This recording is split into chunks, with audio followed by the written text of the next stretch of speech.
Welcome back, everybody, to another episode of the Movie Social. We are your hosts, Ricky and Stephen. What's up? Today's episode, we're going to be doing another Netflix movie review. And this review is going to be for the Netflix movie Nigerian Prince. About a scammer. Yes, the prince of all scammers. No? Okay. Somebody gotta stop this man. Somebody gotta stop this man. Listen, the movie was great to me. It was very I'm not even just going to say entertaining. It was informational in a way as well. Because you know this type of stuff happens over there all the time. Facts. And it was crazy and wild the way things were happening there.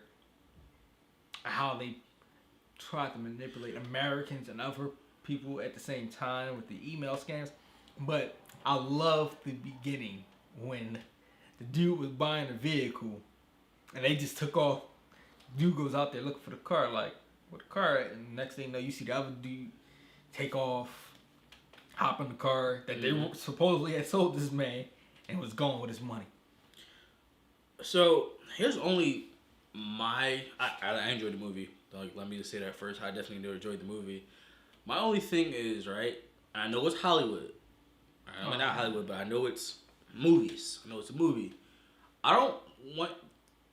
I've never been to Nigeria, but the way they made it seem, like 60-70% of the people in Nigeria are bad people. That's how they made it seem. Not necessarily. See, the way they portrayed it, they're not saying they're bad people. They're just doing bad things to survive.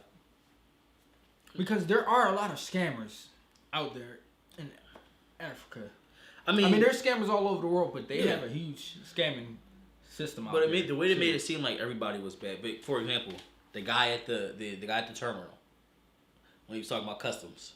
I mean, but you see that in a lot of countries, though, especially countries that are underdeveloped. So you also seen it again at the airport towards the end. Oh yeah. So it's like, who in this country are good people? That's what it made it seem like. I know that I'm not saying that there isn't good people, but see, you also got to look at different parts of Africa. That way. Just like in different parts of the United States, you have those same kind of people that will do the same exact stuff. True. Because there's some people here in the U.S. that work for TSA that'll let you. No. So, but I know what you were saying. Yeah, they just the way they portrayed it, like just about everybody over there was bad. Where you know that there's not. I mean, what I seen it as is if you have the money, you can do anything out there, just like here. Yeah, it's all about the money. It's about power too, man. The money creates the power for you. I definitely like whatever you want. Some of their themes. I mean, there's some of their schemes, their scams. Oh, yo, the scams is hilarious, especially the black money. You have the black money scam. You have the them email scams though. The email scams, and it's funny because we get those. Like, and the thing is, like, I just be like, delete. But like a part of me, and then there's a guy that actually is a fellow YouTuber who actually talks about scammers, and like he actually communicates with scammers to like set traps and stuff. Yeah. Like those are so dope. Like as far as like the whole thought process, because I know some way. Like, and the thing is, you can tell like the way this one did it. If you look at the emails that you receive in your spam, that's from like a Nigerian Prince or somebody who's dying, and they have like this amount of money that they want to give to somebody randomly, right? You can tell by the pronunciation, the spelling of some of the things. But the way that this guy in this movie was setting these emails up, I'm not gonna say you would 1,000% believe them, but I ain't believe the pronunciation was correct, the grammar was correct, the spelling of the emails were correct. So I mean, that's how how some people will get deterred. But also, he did mention something that was very interesting. He said, "Would you think that we would do this if we actually didn't get people to do it?" And I wholeheartedly thought, yeah, like their success rate, people. Yeah, their success rate may not be as high, but they still get people. Yeah, and it's also about how many of those do they send out and that come back.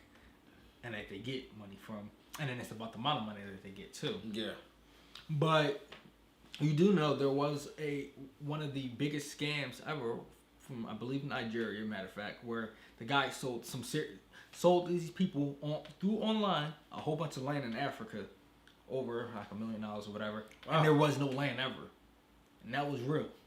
Wow. I was like, first of all, I'm not buying any land I've never seen personally in my life, and I don't have official documentation, especially let alone it being in another country. So let's talk about like just the premise of the movie really quickly. So the premise of the movie is there's a Nigerian American young man, teenager, who was sent over to Nigeria by his mother. That pissed me off. Basically, because he got in a fight in school, whatever. Well, it was more so, I think, deeper than that. I think It probably wasn't being able. She couldn't control him. At And the same time, was the dad didn't really want to do anything with him. Yeah, not being there. She's basically being a single mother now and trying to provide and all that, and she wanted him to. Yeah, grow up the way that she grew up in. The way that she lied to him was kind of crazy. Yeah, I first told him that he was only going over there for 4 weeks, and then it gets revealed that you're actually gonna be here for a year until you graduate, bro. I would what? call child services in the U.S. in a heartbeat to get me back home. And he was basically just trying to find a way to get back home, which at the end, obviously, even though he needed his butt whipped a few times though. Yeah. The way he was talking to Auntie like that. But I mean, you gotta understand. So in his defense, he was angry. He doesn't know her for. Yeah, I mean, he doesn't know her at the same time. It's still about respecting your elders to a certain point. True. Because the way he went off and then snatching a pocketbook just to grab the phone, all that type of stuff. Yeah. I mean, they were being secretive about stuff they shouldn't been hiding information from him. Agreed. But of course, he wouldn't have went to begin with. But see, here's also another thing, right? You put someone who has been so you can tell, right?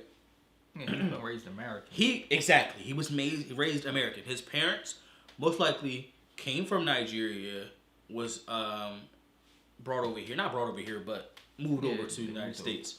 Whereas he was born in the United States and everything he knew was American. So you go over there and he's like, "Well, where's the shower?"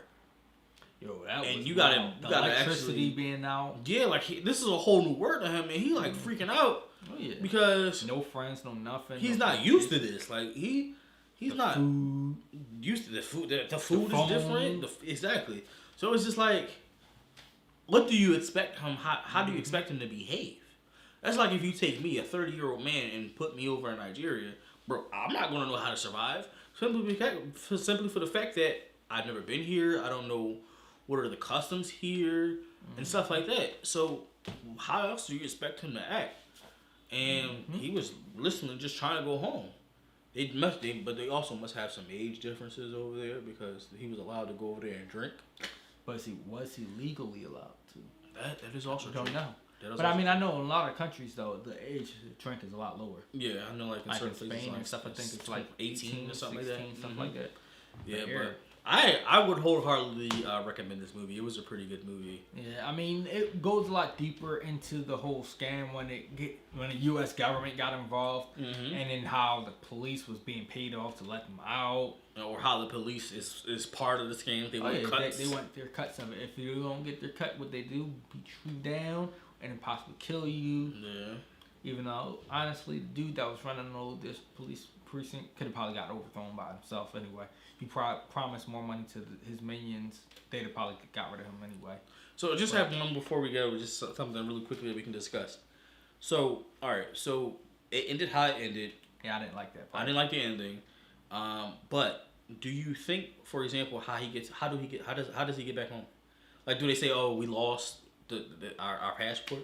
Like, oh, my passport was lost. Yeah, see, that's the part. Well, no, he can get a new passport. That's what I'm saying. The kid can get so a new passport. Does he say like, "Oh, yeah. my passport was I lost my passport" or something like that? Yeah, I mean, he can go to the embassy and file for a new passport or file online.